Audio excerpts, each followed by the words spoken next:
Hi guys! Hi mga kabantam! Another day, another video na naman na tungkol sa mga bantam ang ating pag-uusapan.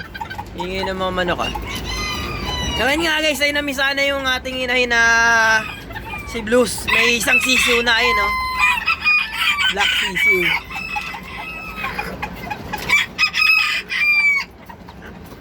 Kunin natin. Ayun oh. Ang cute oh, black. Kung lalaki to, magiging kamukha nito ay ito. Yan, magiging lalaki siya. Isa lang muna nakita kong napisa. Magaling talaga maglimlim to si Blues eh.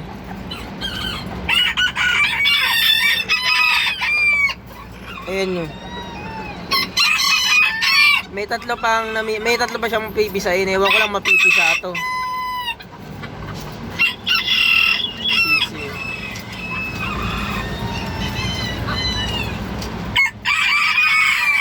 So yun nga lang guys ang ating mixing video. Update ko na lang kayo pag may namisa ulit.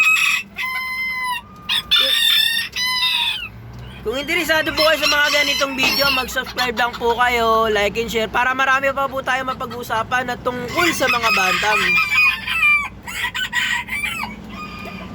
Yan lang po, maraming salamat po sa panonood. Bye po muna.